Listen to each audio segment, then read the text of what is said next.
Oke, assalamualaikum warahmatullahi wabarakatuh. Halo teman-teman semua, kembali lagi di channel ini ya. Gimana kabarnya kalian semua? Mudah-mudahan baik-baik aja ya.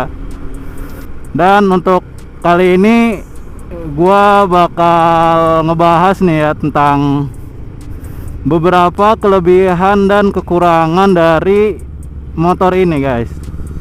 Sebelum ke pembahasannya, gua bakal ngasih informasi sedikit ya tentang motor ini, karena berhubung motor ini juga motor keseharian gua ya, yang gua pakai. Nah, jadi motor ini tuh motor Honda CBR 150R K45A ya. Ya, atau biasa sebut di CBR lokal gitu. Karena motor ini tuh diproduksinya itu langsung di Indonesia, guys. Jadi ya mungkin karena di Indonesia jadi disebutnya CBR lokal gitu.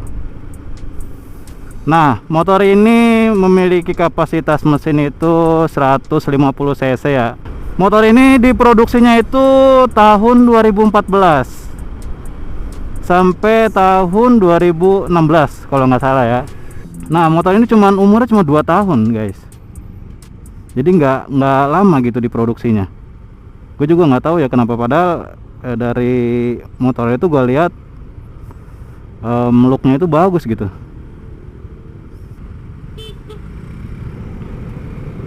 Perasaan belum lampu hijau udah klakson be orang dah. Mungkin itu aja ya, sepintas informasi sedikit ya yang bisa kalian tahu dari motor ini. Oke, langsung ke pembahasannya ya, guys. Jadi gue bakal ngebahas tentang kelebihan dan kekurangan dari motor ini. Nah, jadi untuk kelebihan yang pertama itu adalah dari segi desain dan bodinya ya, guys. Jadi gue suka motor ini tuh awalnya karena gue ngeliat desain dan bodinya. Itu kayak ciamik banget ini motor ya. Ngeliatnya tuh resep aja gitu. Desainnya nggak terlalu banyak kayak lekak-lekuk gitu, simple lah, enak dilihat gitu. Nah, terus desainnya juga serupa sama kakaknya ya, yang ini CBR 1000 yang generasi tahun 2014 ya. Pokoknya hampir mirip banget lah. Mungkin ini replika ininya ya, replika mochilnya ya, motor kecilnya. Untuk bodinya gue sukanya tuh karena bodinya tuh gede gitu. Dia udah kayak body motor yang 2,5-an lah. Jadi agak gambot ya motornya itu. Nah, untuk kelebihan yang kedua, gue suka dari tipe mesinnya. Karena motor ini mesinnya itu DOHC overbore ya. Jadi dia tenaganya ngisi dari tengah ke atas. Kalau ke bawahnya itu agak agak lambat lah motor ini tuh. Lambat gitu, kayak tarikannya paling cuman beberapa kilometer per jam. Baru selebihnya dari tengah ke atas itu lancar dah gitu. Ngisi terus gasnya. Untuk kelebihan yang ketiga itu dari motor ini tuh terbilang irit ya. Jadi ya mungkin kita udah tahu ya, motor ini kan dari pabrikan Honda gitu. Jadi udah terkenal sama tipikal bahan bakarnya yang irit gitu. Sebenarnya bisa gue bilang irit tuh ya tergantung pemakaian juga sih. Karena kan gue bukan tipikal yang bawa motor yang sering kenceng banget. Gue menyesuaikan keadaan di jalan aja gitu. Untuk kelebihan yang keempat dari motor ini itu kayaknya sih tangki ya. Jadi motor ini tuh ukuran tangkinya lumayan gede, guys. Jadi tangkinya tuh bisa nampung bahan bakar itu 13 liter gitu. Nah, untuk kapasitas 13 liter dengan motor 150 cc itu udah lumayan banyak gitu. CBR setelah generasi ini itu kapasitas tangkinya itu nggak lebih banyak dari motor ini guys. Jadi ya lumayan lah, ngisi bahan bakarnya itu bisa lebih banyak gitu. Dan ya itulah pokoknya kelebihan yang keempat ya dari motor ini. Setelah tadi bahan bakarnya irit, terus ukuran tangkinya juga gede, ya oke lah menurut gua. Yang kelebihan yang kelima itu dari motor ini adalah posisi riding. Posisi ridingnya itu terbilang nyaman lah. Untuk dipakai harian atau jarak jauh tuh nyaman banget. Apalagi posisinya nggak terlalu nunduk. Nah terus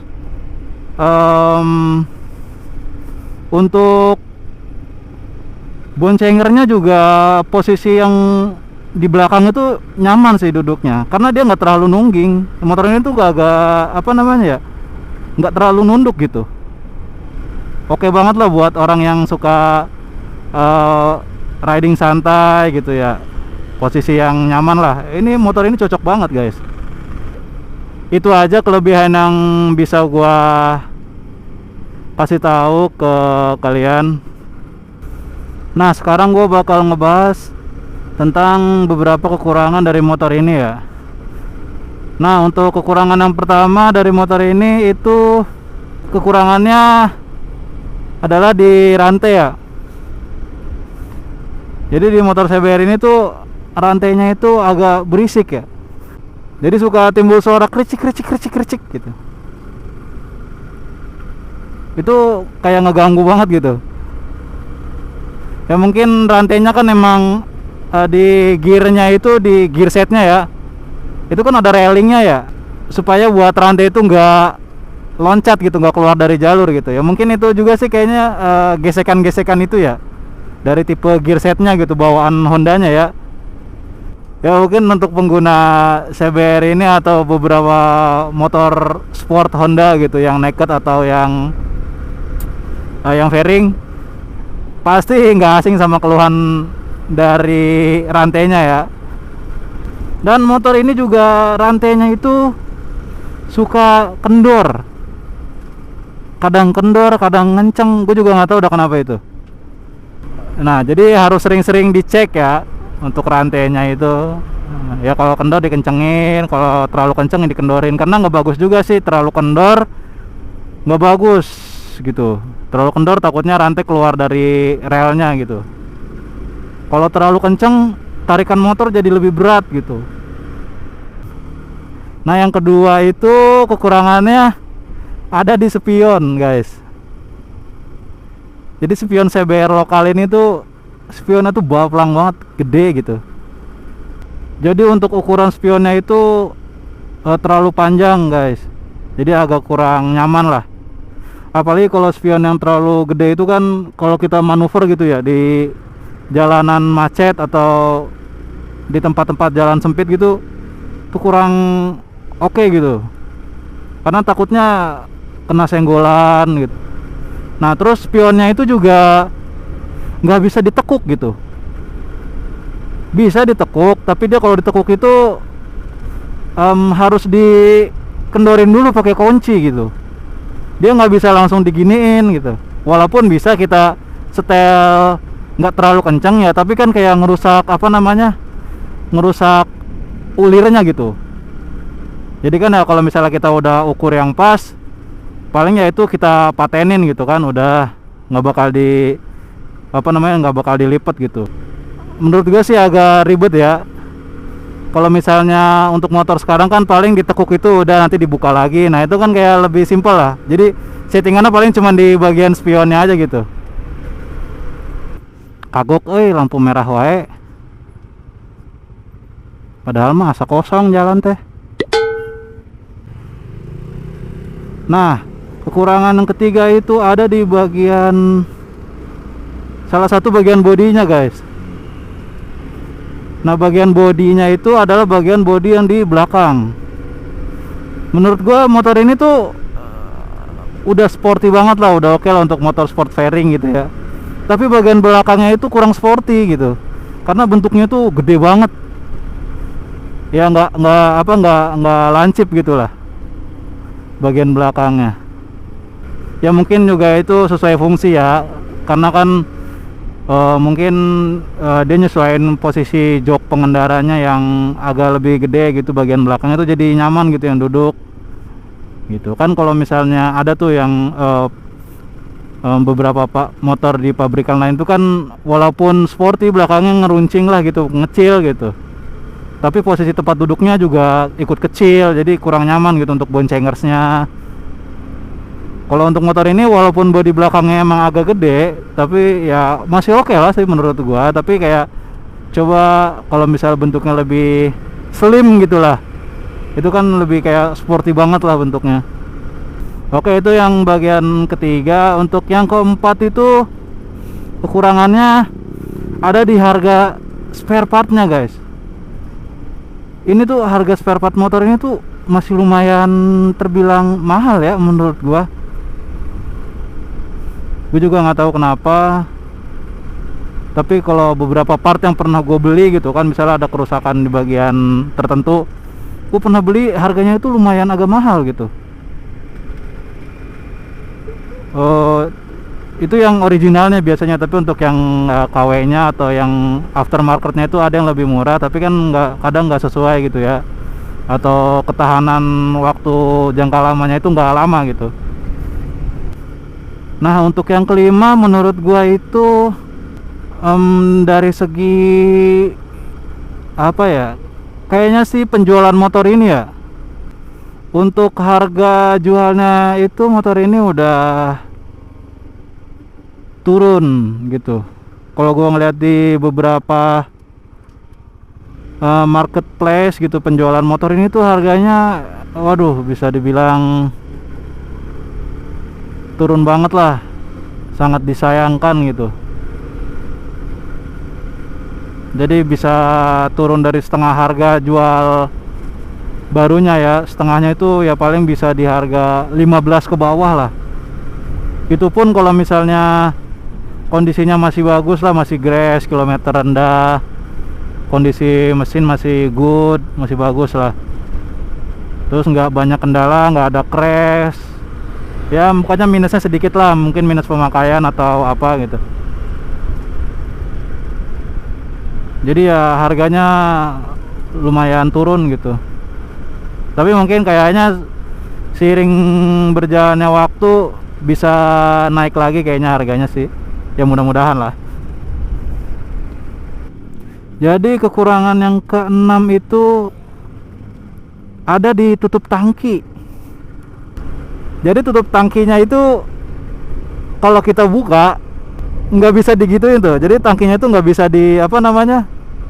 diangkat, itu nggak bisa diem di posisinya gitu. Jadi tutup tangkinya itu pas kita buka ya kita nenteng tutup tangkinya gitu. Kadang gue juga bingung kalau ngisi bensin tuh ini tutup tangkinya taruh mana ya. Padahal motor-motor sekarang sih, atau motor-motor yang di tahun pas motor ini ada, itu tutup tangkinya udah di sini gitu, di posisinya lah, nggak bisa diangkat. Jadi dia ada dudukan lagi. Jadi menurut gue tuh ya kayak ya mungkin salah satu kekurangannya juga sih. Oke, jadi itu aja ya kekurangan dari motor ini.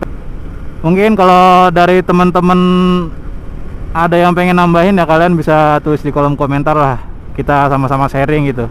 Pembahasan kali ini itu cuma berdasarkan pendapat gua aja ya, selama gua pakai motor ini, ngerawat motor ini, ya itu aja sih yang bisa gua simpulin gitu dari kelebihan dan kekurangannya.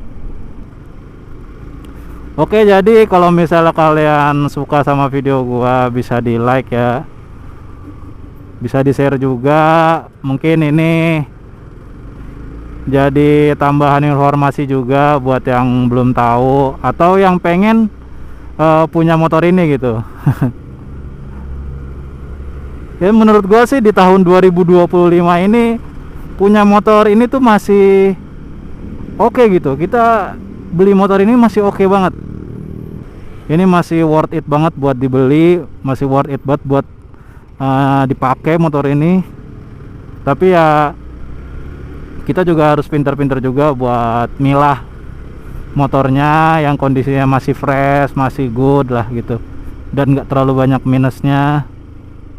Ya mudah-mudahan bisa jadi bahan pertimbangan kalian juga buat punya dan bisa beli motor ini. Oke, jadi cukup itu aja ya untuk video kali ini. Terima kasih yang udah nonton sampai selesai, terus yang udah support gua dan channel ini untuk terus berkembang ya. Thank you banget buat teman-teman.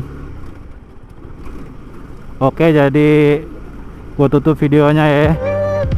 See you on the next video guys. Thank you. Wassalamualaikum warahmatullahi wabarakatuh.